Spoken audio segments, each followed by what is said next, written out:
Thank you, sir.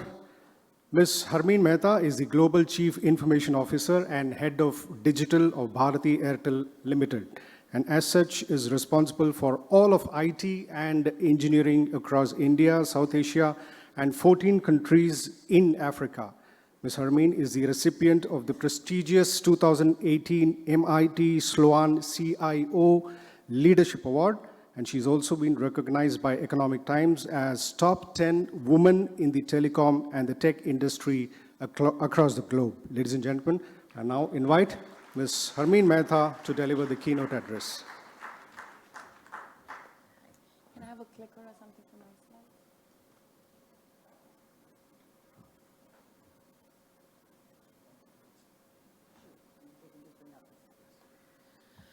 Good morning, ladies and gentlemen. Thank you very much. It's an honor to be delivering this keynote in front of all of you. I'd like to thank the MMA for having me here. I'm really looking forward to hopefully interacting with some of you as well. I thought I'll give you my perspective on what a future forward India looks like. And being a technologist, lo and behold, I'm going to talk about technology. So this is a space where if I were to see the last several decades, I think there used to be a time when, when we were running with a piece of technology for 15, 20 years, we used to say this is now kind of a legacy technology and we need to move forward. But I think that time span is decreasing so rapidly. Now even every 2 to 3 years, we find in organizations, you are actually refreshing everything you did just 3 years back. Because it's not only the advancement in technology which is becoming relevant, it is actually the technology is the heart of these businesses, and it's a competitive edge that you need. The same thing goes for India as well.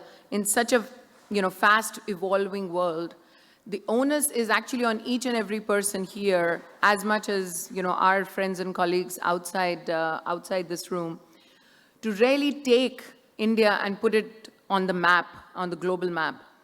Because it's our responsibility to invest in the right technologies that take us there. So that's what I'll talk about a little bit. If I were to, again, you're going to see a few numbers because I think in numbers and helps me relate. So India is a country of contradictions. 1% of the Indians actually have almost 60% of the total wealth in the country. We are one of the countries that has the largest universities as well. Where do I need to point this to? It doesn't seem to be moving. Okay.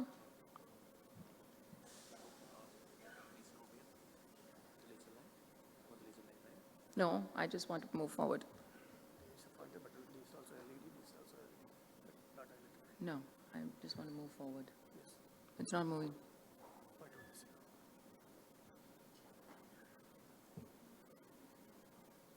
Okay, thank you. So we are the home to some of the best universities in the world, but yet there are almost 200 million illiterate children and adults in our country. We are truly a nation of contradictions. Sorry, I'm having a little trouble with my clicker. It's a country where we might have 150 million desktops, but we have over 400 million smartphones. While the rest of the world is considered to be a mobile-first economy, India is truly a mobile-only economy. Almost 88% of the entire internet is surfaced on the mobile phones in our country. I think you're going to help me move forward because smartphones grew about 16% last year. But our penetration of smartphones is still only 1/3 in the country. The rest of India still lives on the feature phones. See, very often when we talk about technology, we talk about the country, we think we are a part of the country, but we are the minority part of the country. And part of the exercise of a future forward India is how do we take the rest of India along with us? And I think that is one of the most important pieces. If you look globally, we are way under the average of internet penetration and data penetration in India. And somewhere, all the previous factors of having the right amount of literacy, the familiarity with smartphones, all of that is a big factor. Another big factor is the penetration of internet, especially among the women in our country. Half of our population is women, but within the women population, less than half even know what the internet is all about. A large part of the women end up getting a hand-me-down smartphone when the husband has or the father has moved to the next smartphone. That's when that is handed down to them. And almost 1/3 of them are the only ones who actually know what they can do with the smartphone besides make and receive calls. If we are talking about a technology that lives on the mobile, isn't it really important that we take more than 50% of this population along with us? Without them, would really we be able to really leap forward into the future? And that's a question we've got to really ask ourselves. If I look at the device usage, so 88% is the mobile penetration, but again, the smartphone penetration is slightly less than 40. But the biggest delta in our country is a lot of the digital apps that exist today. Everybody is targeting the same 350 million population. They are the same people who are using Ubers and Olas and Zomatos and YouTube and all that the internet has to offer. The largest penetration of that is only within 350 million population of India. What about the rest of the billion population? That's where there is this big chasm that we need to cross. And one of the biggest barriers to that chasm is it's very, very difficult for every company to develop their applications, their apps in multiple languages. We are a nation of over 300 languages.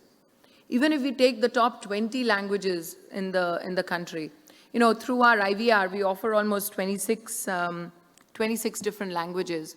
And I can't think of a single language which, in the state in which we offer, it is not the preferred choice.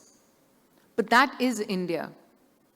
So yet, why is it that all the companies focused on digital, everybody is only catering to 300 million people? Why are we not catering to the remaining 1 billion? That is yet another thing we need to do to ensure that we are, leaping forward into the future as a country.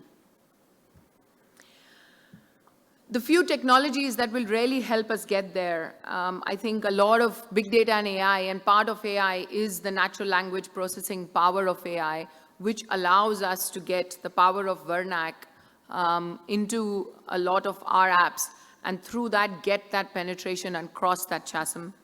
Obviously, Internet of Things, because that's the world that we are very soon going to be living in. AR and VR, because this is a little bit more of a niche technology.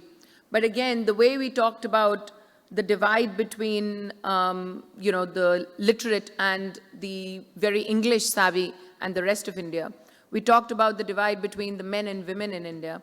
Similarly, there is also a divide between others who are, whether they are they are physically challenged or have other special needs as individuals. And that's one space, one of many spaces where AR, VR is having a real impact today, even though it continues to be a little bit of a niche technology. And then, of course, blockchain, because there is going to be a time when so much processing is going to happen. It's a combination of whether either we use blockchain-type technologies or something which allows us to calculate at the edge, because it's going to almost become impossible in the future world to do everything in a centralized manner, where the time is not far where actually almost every mobile is going to be the edge computer and the server on the cloud itself, where a lot of the compute, it's not necessarily on what's happening on your phone, but what's happening in your area is going to happen on a collection of these mini servers, which are your smartphones. Because that's going to be the only way that we're going to be able to process so much of data. As we transition, so let me show you the exact usage of these 5 key technologies. Vernacular voice bots, and it's something that we are working very passionately on, because we want to be one of the first companies that crosses that chasm and moves over to the next 1 billion Indians, is the power of vernacular voice. What you can't do with vernacular interfaces on various apps is what you can do with the power of voice. Plus, here the level of literacy becomes actually immaterial. And literacy in the world can be divided either by whether you went to the school or how much knowledge you have. This also allows us to take everybody who didn't have the privilege of going through a proper education, but to gain every knowledge that is actually out there on the internet just by using the power of their voice. And we Indians talk a lot. I work for a telecom company, so I do know that. So I think this works really well. The next is disrupting the entire payments ecosystem. You know, it's, the government has done a tremendous amount of effort in actually getting a bank account to every Indian. But despite that, a large part of India, over 400 to 500 million Indians, they're not unbanked because they might have a mandatory bank account that was opened, but they are definitely underbanked. They don't go to the bank.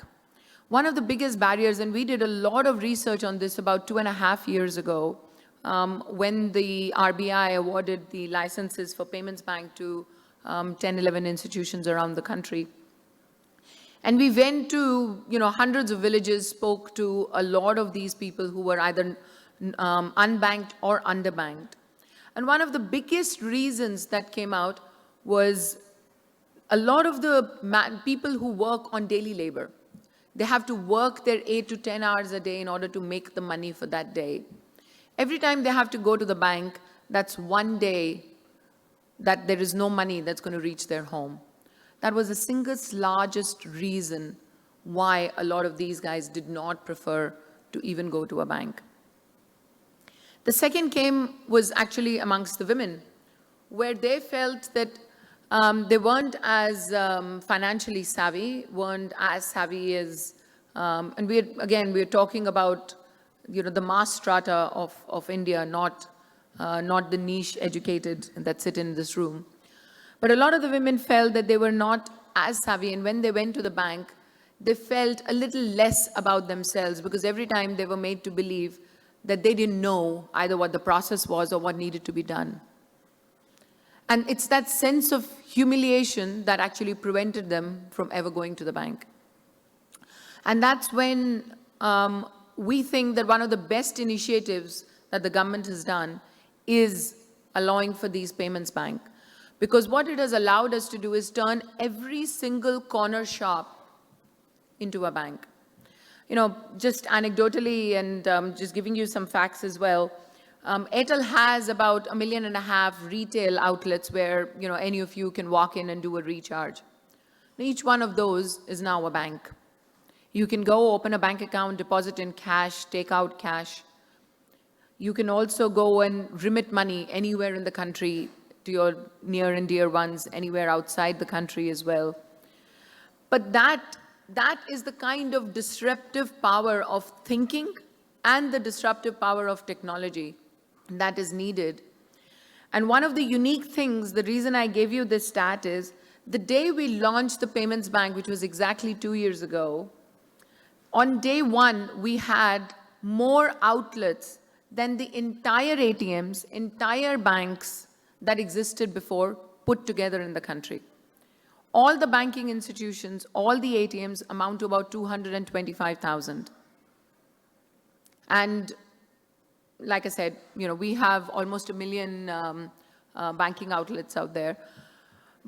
And this is just with us. If every one of the payment bank licenses, emerged in a similar manner, that is when you disrupt the banking industry fully. And that is once you have the power of how a person can use the money effectively, that's when an economy really starts moving forward. We make money when money is in circulation as a country.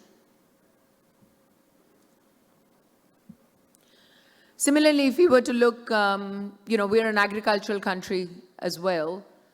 The amount of innovation that we are seeing through IoT coming in the farming industry is going to really make a tremendous difference, both to the economy as well as the entire supply chain of farmers, whether it's from the farmers, the seed growers, the distributors, all the way above to the sellers, to each and every one of us who are actually the consumers of these products.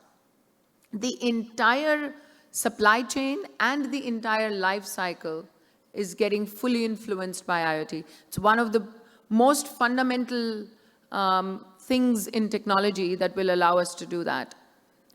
And, you know, while the mobile companies are covering every single inch of the country, but even using the power of the satellites, there is not a single centimeter of land in India that could not get covered if we leverage IoT really, really properly. We've got to bring down the cost of the devices in IoT. And the way that happens is the more we manufacture locally, the more we use these devices, the more we use this technology, the cheaper it becomes. Mobile phones, when they were launched, it used to cost us 25 or 30 rupees a minute to make a call at one point in time, going back 20 years. And today, we are by far the cheapest mobile tariffs in the entire world, because it is embraced by 1 billion Indians. The same thing will happen to any technology.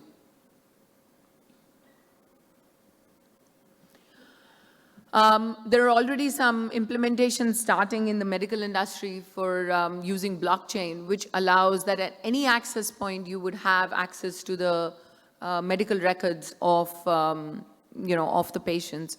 And it's a very simple way, but a very disruptive way of how we can ensure that medical care is really at the fingertips of each and every Indian.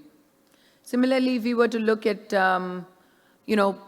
I found a very interesting use of, there are many uses of virtual reality, but I found a very interesting one, so I thought I'll put that up, which is rehabilitation of the inmates in prisons and the use of VR in order to do that.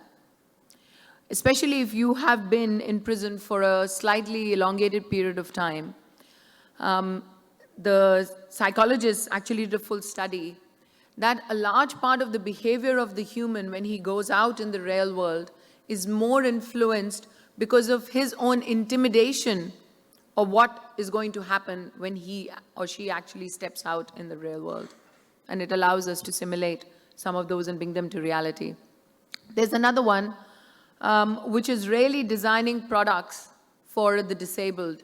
And I thought that if something so simple as using the power of VR, and also a part of it could be for augmented reality as well in this case, could really help us enable a large part of Indians, and this includes Indians from all stratas.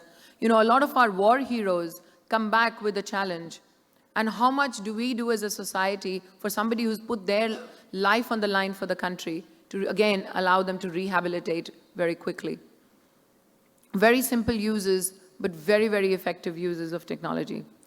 So I'll end with that. The possibilities are endless in our country. It doesn't matter how many seater, truck or bus you have. We can fit as many people as we want. So with that, we can take a lot of technology and fit all of India within it as we want.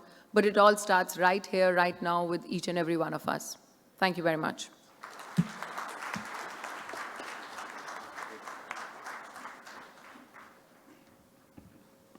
Thank you. Thank you, Ms. Harmeen, for that very interesting and enlightening keynote address. Ladies and gentlemen, I now invite Group Captain Vijay Kumar, Executive Director, Madras Management Association, to brief us on the convention special issue of the business mandate. Good morning, ladies and gentlemen. MMA comes out with an eagerly awaited Innos news magazine amongst the management fraternity, known